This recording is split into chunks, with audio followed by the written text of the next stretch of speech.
Susana, muchísimas gracias por estar aquí. Muchas gracias, Juan Martín.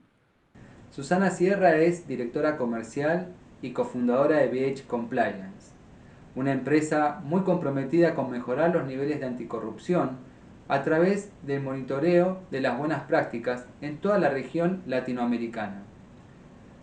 Ha sido distinguida con el premio Woman Who Makes a Difference, otorgado por el International Women Forum and Leadership Foundation. Además, es coautora del libro Corrupción a la Carta y es mencionada como una de las referentes a través de diversos medios nacionales e internacionales, tanto en lo que tiene que ver con emprendedurismo como con influencia. ¿Qué es BH Compliance y cómo funciona exactamente? Bueno, VH Compliance es una empresa que monitorea programas de compliance.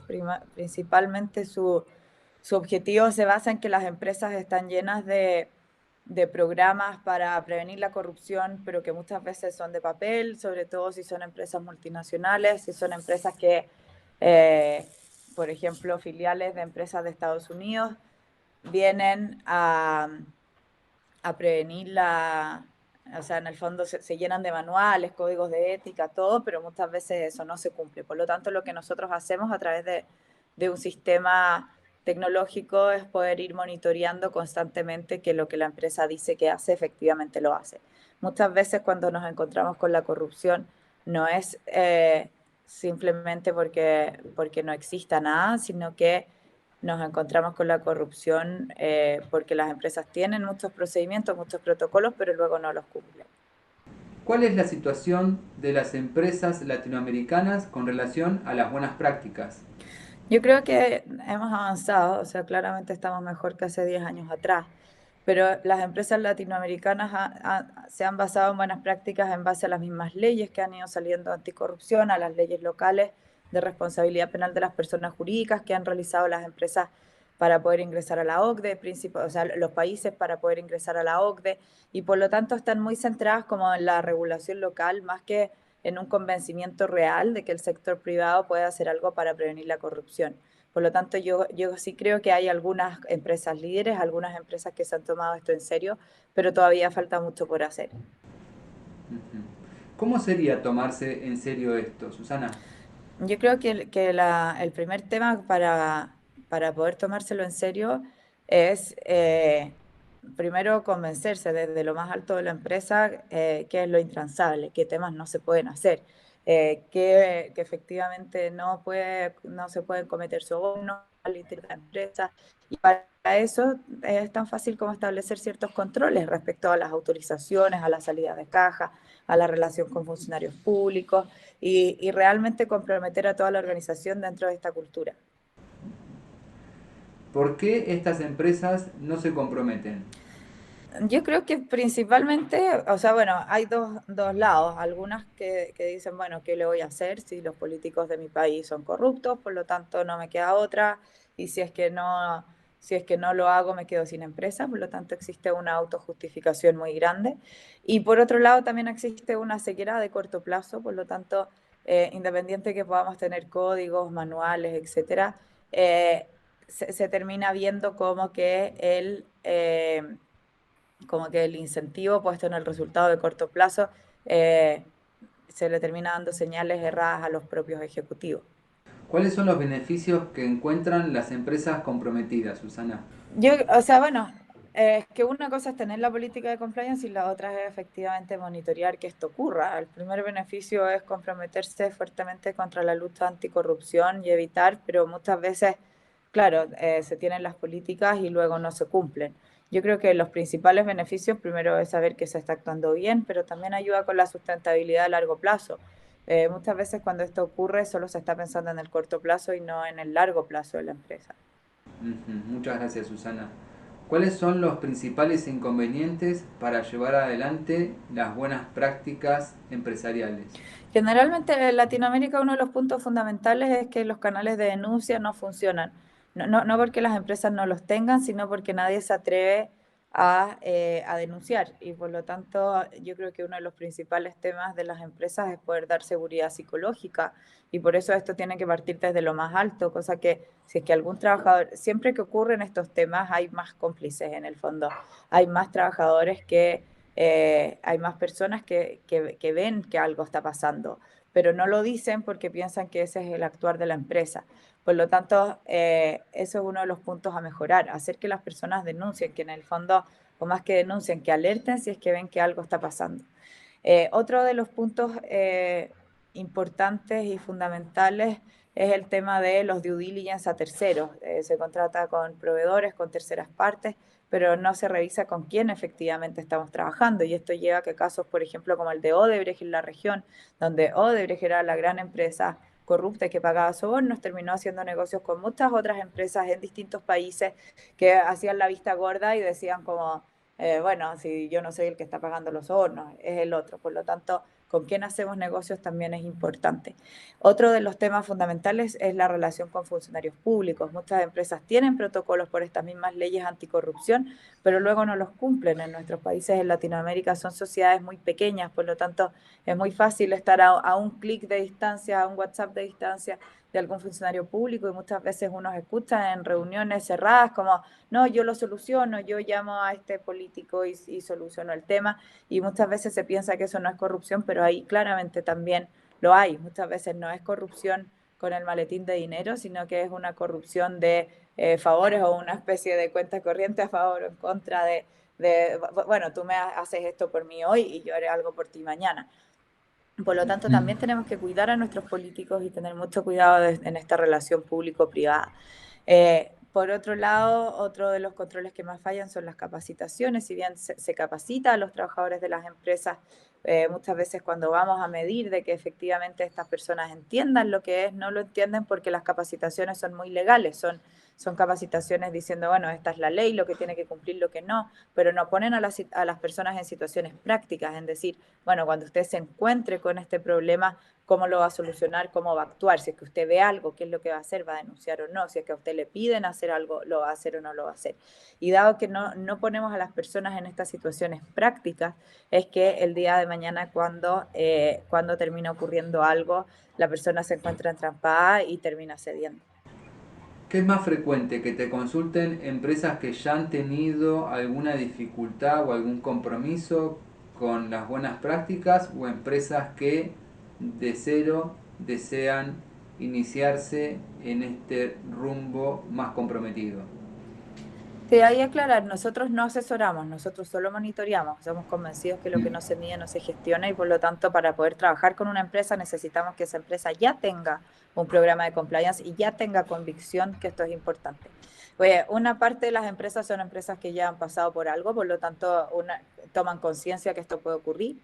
Muchas veces en Latinoamérica pensamos que estos temas le pasan a otros, no a nosotros mismos, por lo tanto las empresas no hacen nada para prevenir porque dicen, bueno, somos una empresas familiares grandísimas que están en muchos países, pero en el fondo se empiezan a inventar excusas para decir, esto no va a ocurrir acá. Y por otro lado, lo que terminamos haciendo también son empresas que están comprometidas o que realmente encuentran que este tema es importante, y por lo tanto son empresas que están convencidas que el compliance no debe ser de papel. ¿En qué países está operando VH Compliance y cómo definirías la labor que están llevando a cabo?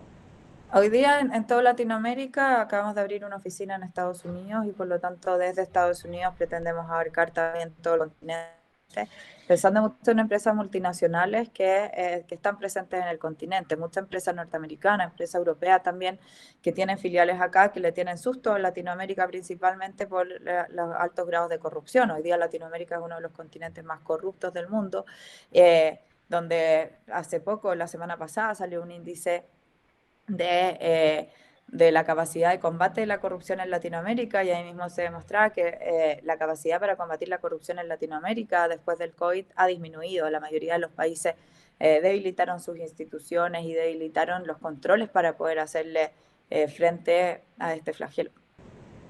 La falta de transparencia genera una falta de confianza en los inversores internacionales. Uh -huh. Exactamente. ¿Cómo surgió BH Compliance, Susana? La verdad es que no es tan romántica la historia como parece. La historia surgió porque en Chile salió la ley de responsabilidad penal de las personas jurídicas y esta ley decía que las empresas tenían que tener modelos de compliance y certificarlos. Y, eh, y mi padre junto a un estudio de abogados dijeron, bueno, armemos una empresa certificadora y como yo estaba en temas de emprendimiento me pidieron a mí que hiciera el plan de negocio. La verdad es que así nació, pero al poco andar y sobre todo después de encontrarme con muchos portazos de empresas que decían, no, pero si esto acá no pasa, esto no es para mí, o esto es de los bancos y los bancos decían, no, esto es para las otras empresas y así me empecé a dar cuenta del verdadero rol, que las empresas no se estaban tomando en serio esto, que lo hacían solo por cumplir con una ley y del verdadero rol que tiene el sector privado en la prevención de la corrupción. Muchas gracias, Susana. ¿Cuáles son los datos que reflejan el trabajo que vienen realizando con BH Compliance? Bueno, hoy día nosotros trabajamos con 150 grupos empresariales de todo el continente, pero más que nada porque, claro, yo no te puedo decir si se previnieron tantos casos porque lo que tratamos de hacer es prevenir, no tenemos idea qué hubiera pasado si no trabajáramos con esas empresas, pero lo que sí puedo decir es que al tener un monitoreo continuo le permite a la empresa ir creando cultura. Muchas veces no se logra crear cultura de compliance porque se piensa que solamente de las áreas de auditoría o de las áreas legales, se piensa que las otras áreas no tienen incidencia en esto y por lo tanto, ¿qué es lo que termina pasando? Es que en el fondo se deja el compliance como una isla al interior de la organización. A través de nuestro sistema se permite que las propias áreas que son las que tienen los riesgos, a mí me da lo mismo que el área comercial, por ejemplo, sepa todas las leyes. A mí lo que me importa es que el área comercial sepa exactamente que no puede pagar sobornos, que no puede hacer regalos a potenciales clientes, etcétera, etcétera. Por lo tanto, lo que interesa es que cada área cumpla con esos controles. Al no medirse, en el fondo, nosotros generalmente las empresas no miden el compliance en las áreas, sino que lo que miden es simplemente el resultado. Por lo tanto, a ese mismo gerente que yo le puedo estar diciendo, mire, usted no puede hacer esto, ya por un lado, nunca le voy a medir que no haga eso, pero sí le mido, usted tiene que aumentar las ventas, bajar los costos, etcétera, etcétera, conseguir tal permiso. Esos son los resultados que se ven. Lo que nosotros hacemos es medir el cómo se llega a esos resultados y al lograr medir ese cómo logramos generar el cambio. ¿Pudiera ser apropiado aplicar esta tecnología a organismos estatales? Debería ser exigible por los mismos gobiernos, lo que pasa es que es completamente eh, ridículo que finalmente los organismos, o sea, estas leyes como que no aplican a los organismos públicos, a las municipalidades, por ejemplo, que terminan siendo las más corruptas o en el fondo la contraparte muchas veces de la corrupción y por lo tanto claramente que se debería exigir y las consecuencias deberían ser las mismas que para el sector privado. ¿De qué se trata el libro Corrupción a la Carta? Sí, junto con Tamara Agnes escribimos este libro Corrupción a la Carta, ahora estamos escribiendo la segunda parte.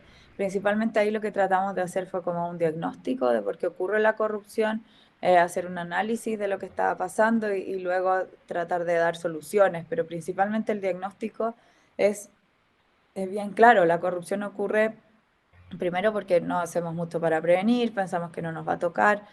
Segundo, también hay temas de las personas, o sea, en el fondo, y que esto no es blanco y negro, no hay personas buenas y personas malas, sino que hay personas que se ven enfrentadas a distintas situaciones y en esas situaciones terminan optando por el camino más fácil. Existe una autojustificación muy grande de las personas que cometen actos de corrupción, pensando que todos lo hacen, o por ejemplo, bueno, es que el Estado nos roba, así que nosotros también tenemos derecho a robarle al Estado, o estoy presionado porque hay otro que me está presionando, o si no, no se puede hacer negocios en este país si no es de esa forma. En el fondo existen muchos factores que autojustifican y generalmente el corrupto no duerme mal. Muchas veces pensamos que el que comete un acto de corrupción tiene conciencia de lo que está haciendo y duerme mal, pero generalmente esto no pasa. La persona corrupta no está con cargo de conciencia, por lo tanto, lo que hay que hacer para prevenir es distinto. Y otro tema importante también desde el punto de vista empresarial es un incentivo de corto plazo, o sea, un foco en los incentivos de corto plazo muy fuerte. Por lo tanto, es lo que hablábamos antes, en el fondo.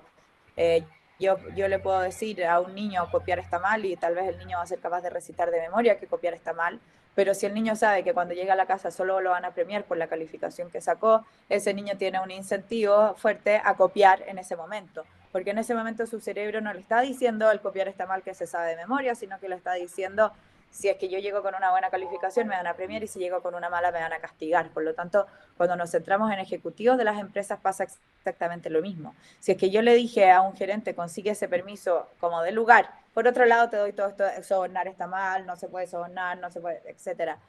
Pero en ese minuto tiene un incentivo muy fuerte a pagar por el soborno de todos modos. ¿Cómo hacemos para disuadir la corrupción? Hay varios temas, o sea, un tema es la educación, pero yo creo que la educación que parte por casa, someter a las personas a dilemas éticos, o sea, ahí las empresas tienen un rol fundamental, por cosa que tengan claro cómo van a actuar en un minuto determinado. Creo que también para poder, en el fondo, disuadir, necesitamos leyes más estrictas y leyes que se cumplan. No puede ser que en nuestros propios países estamos más asustados de la regulación norteamericana que la regulación de los propios países. No puede ser que en nuestros propios países este tipo de casos de cohecho o soborno se terminan demorando más de 5 años en los tribunales y finalmente se ve que no hay ningún culpable o que se puede comprobar excelente conducta anterior, porque claro, la primera vez que te pillan siempre va a haber una excelente conducta anterior porque antes no te habían descubierto y por lo tanto las personas no terminan yendo a la cárcel. Yo creo que un tema de penas más estrictas para la corrupción, que efectivamente se pague con penas de cárcel, cosa que duela, porque si cuando son multas yo hasta lo puedo poner en un punto de equilibrio. Si solamente voy a pagar tanto, yo puedo decir, bueno, si es que me dura este esquema por más de un año, se me pagó en el fondo, como que fue el costo pagué el peaje. Por lo tanto, es muy importante el tema de las leyes, que yo creo que en términos normativos nuestros países han seguido ejemplos y por lo tanto tal vez que en el marcos normativos lo tenemos, pero también el tema de persecución, el tema eh, de presupuestos y para investigación en el fondo y por lo tanto ahí se puede hacer algo para poder prevenir. ¿Qué sucede cuando hay una cultura como la latinoamericana que está atravesada por la transgresión a la norma? Mira, esa es una súper buena pregunta, porque siempre se dice, no, es que la cultura latinoamericana te lleva a ser más corrupto. Pero la verdad es que no es la cultura, ¿por qué? Porque un latinoamericano en Alemania igual no sería corrupto. En el fondo, las mismas personas que acá en Chile no pagan el transporte público, te aseguro que si van a Alemania sí lo van a pagar porque saben que si no lo pagan les van a hacer pagar una multa gigantesca, los van a expulsar del país y se van a quedar sin poder viajar nunca más en su vida. Por lo tanto, no es solamente un tema de cultura, sino que también es un tema de realidades. Acá nosotros mismos nos compramos el cuento y nos autojustificamos y decimos, bueno, como las autoridades son corruptas, no me queda otra. Cuando vemos casos de empresas internacionales que han cometido corrupción acá, tenemos el caso de Siemens, en Argentina cuentan con varios casos, el caso Avon, el caso Ralph Lauren, que le pagaron a los funcionarios de aduana. Te aseguro que esa empresa en otro país no lo haría. Lo hace porque se autojustifica y dice, bueno, pero es que los funcionarios de aduana en Argentina son corruptos, por lo tanto no me queda otra que pagar porque si no, no puedo hacer negocios en ese país. Siemens lo autojustificaba, Siemens decía, cuando le preguntaban, decía, bueno, pero es que así funciona y igual el continente va a estar mejor al tenernos a nosotros, por lo tanto, si este es el costo, tengo que pagar. Por lo tanto, son nuestras propias autoridades las que muchas veces no dan el ejemplo y somos nosotros los que nos autojustificamos en excusas. En vez de salir a denunciar cuando un funcionario corrupto te pide un soborno y en vez hoy día es tan fácil, hoy día basta con grabar con un celular. Pero en vez de salir y de publicar eso en las redes sociales, este funcionario público me pide un soborno, aquí está, y de hablar de eso, no hablamos del tema, lo ocultamos, y siempre lo hablamos como de terceros, como ajenos, como los casos que salen en la prensa, pero no tenemos conciencia muchas veces de la corrupción del día a día y pensamos que como ciudadanos no podemos hacer nada. Por suerte en Chile no pasa eso, pero en otros países de la región, cuando un policía te para y te pide un soborno para poder continuar, las personas dicen, bueno, él es la autoridad, yo no, así que yo estoy en desventaja, tengo que pagar, no me queda otra. En vez de decir yo como ciudadano también tengo el poder de decir que no. Yo como ciudadano sí puedo hacer un cambio y yo como ciudadano diciendo que no, puedo hacer ese cambio. A mí misma me pasó en Chile el año pasado, cuando estábamos todos encerrados y había que sacar permisos para poder salir. Me tocó ver a una persona en la fila que no tenía el permiso, llamar a otro carabinero Y después de eso yo le empecé a decir a toda la gente en la fila, al ver esto, empecé a grabar con mi celular, tal vez obviamente me creyeron loca, pero le empecé a decir a todas las personas en la fila, ustedes ven que esto está mal, ustedes ven que no era una corrupción con dinero, era una corrupción de que un general estaba llamando al policía que estaba fiscalizando para dejar a esa persona pasar. Y me acerqué al policía y le dije, señor, por favor denuncie a quién lo llamó, porque esa persona que lo llama a usted para hacer que alguien se salte la fila, esa persona es corrupta y puede cometer otros actos de corrupción en la institución. Obviamente se quedaron sorprendidos porque no están acostumbrados a hacer eso, pero si nosotros acostumbramos a la ciudadanía a denunciar a quién te pide un soborno, a denunciar a quién es el efectivamente corrupto, seríamos capaces de aislar a los corruptos de la sociedad. En vez de eso, los invitamos a seguir haciéndolo, porque callamos, porque no decimos nada, porque finalmente pagamos y por lo tanto el sistema a los corruptos le funciona. Y yo creo que como continente tenemos que poner, y en Latinoamérica en general, tenemos que poner las reglas claras y saber qué es lo que es transable y no es transable. Y para eso la ciudadanía tiene que estar consciente y la ciudadanía tiene un poder fundamental. ¿Cómo crees que impactan en la vida de las sociedades estos niveles altísimos de corrupción, Susana? Bueno, tiene un costo grandísimo porque finalmente se terminan asignando proyectos que no son los más eficientes, se desvían fondos, o sea, el mismo impacto del caso Odebrecht en la región. Hay carreteras construidas en Perú que no llevan a ninguna parte, que se terminaron haciendo. Imagínate cómo se podría disminuir la pobreza si es que efectivamente los recursos se utilizaran bien, porque lamentablemente la corrupción termina, a los que más termina afectando es a los más pobres. ¿Por qué? Porque hay corrupción en la salud. Piensa en los mismos casos que ocurrieron con el COVID, escándalo con los mismos ventiladores, con las bolsas de cadáveres en Ecuador, por lo tanto, efectivamente, dado que la corrupción está donde las personas más la necesitan, porque ahí es donde se mueven grandes sumas de dinero, termina afectando a toda la sociedad y a los que más afecta finalmente es a los más pobres. ¿Qué otras condiciones son necesarias? Tiene que ser un compliance real y efectivamente se lo tienen que creer. Entonces, efectivamente, se tiene que dar así, tiene que ser en el fondo, que las empresas sean capaces de decir que no, que las empresas sean capaces de denunciar, que logren crear cultura hacia adentro y que estén en el fondo haciendo honor a su propósito, que muchas veces las empresas lo tienen escrito, pero después no se preocupan de llevarlo a cabo. ¿Cuáles son los enemigos principales de la corrupción?